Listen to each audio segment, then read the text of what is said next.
drowning in a sea of comfort. Every ad, every post, every trend screams the same lies.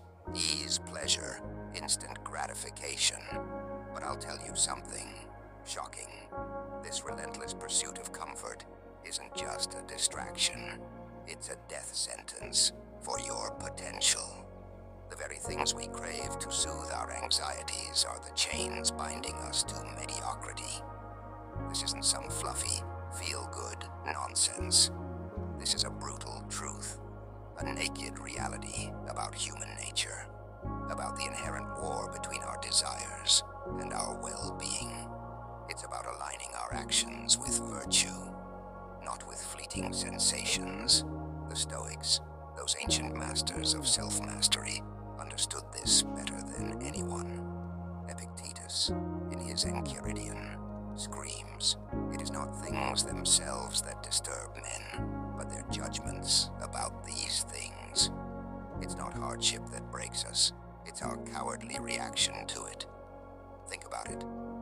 How often have you crawled back to the comfort of distraction, only to be consumed by regret? The mindless scrolling, the gluttonous binges, the paralyzing procrastination. These are not mere habits. They are acts of self-sabotage, symptoms of a deeper sickness, a lack of self-control. We choose the easy path, the path of least resistance, even when we know it leads to ruin. Why? Because the immediate fleeting pleasure outweighs the long-term rewards of discipline. This is the enemy's insidious tactic. Comfort disguises itself as relief, slowly, insidiously eroding our strength until we are left broken and defeated. But here's the truth. There's a path forward, a path forged not in the cradle of comfort, but in the crucible of struggle. The Stoics didn't preach misery, they preached virtue. And virtue, my friends, is often found not in ease, but in the face of unrelenting adversity. As Marcus Aurelius thundered in his Meditations, everything we hear is an opinion, not a fact. Everything we see is a perspective, not the truth. We must question our perceptions, challenge our assumptions, and separate our emotional reactions from objective reality. This requires a radical shift in our mindset.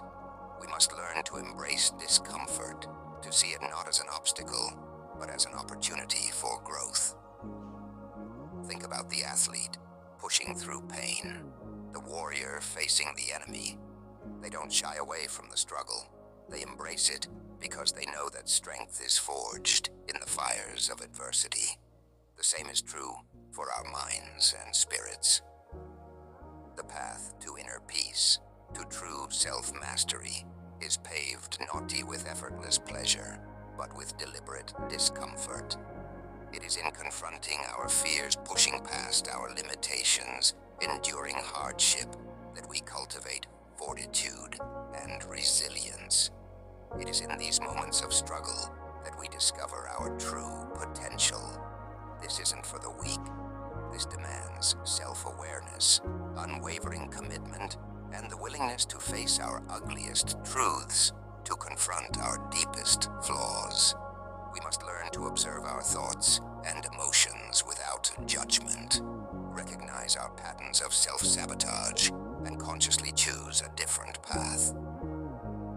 Seneca, enduring exile with remarkable equanimity, stands as a testament to self-control. His writings, born of hardship, are a beacon illuminating the human condition, showing how the conscious pursuit of virtue helps us navigate even the harshest trials. Forging your unbreakable will, the path to freedom. This isn't a gentle stroll through a rose garden. This is warfare against your weaker self.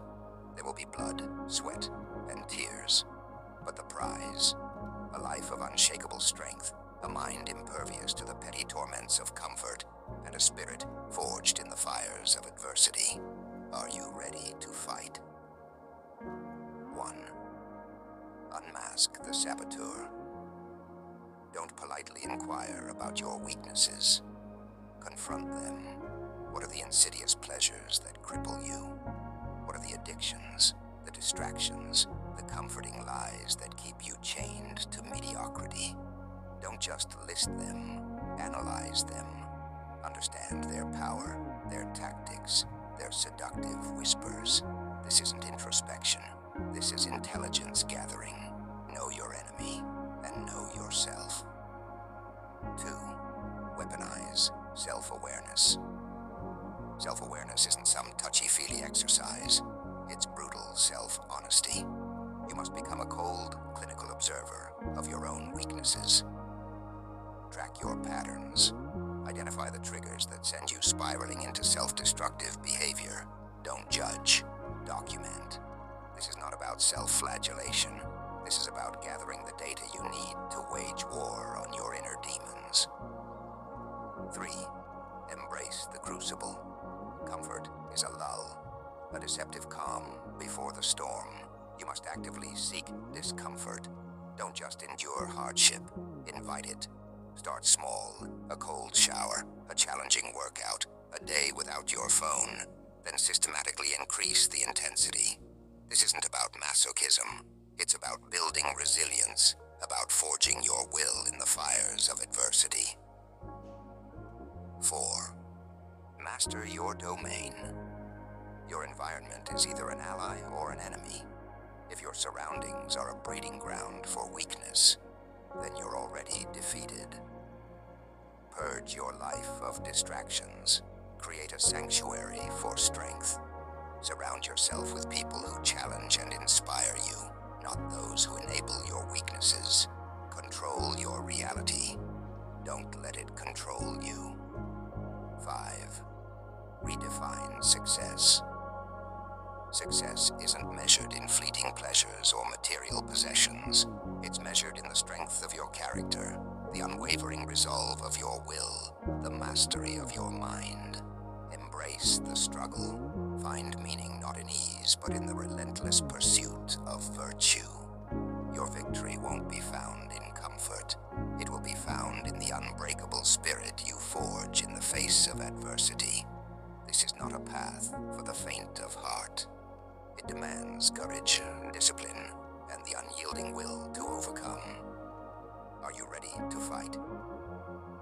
This journey to virtue, to freedom from the tyranny of comfort, is a lifelong war. Setbacks, expect them. Weakness, it will strike. But it's through these challenges that we emerge stronger, more resilient, and ultimately, truly free. Remember Epictetus's words. What upsets people is not things themselves, but their judgments about things. We are not puppets of fate. We are masters of our minds. We choose our thoughts, our actions, our responses. We choose the struggle. We choose virtue.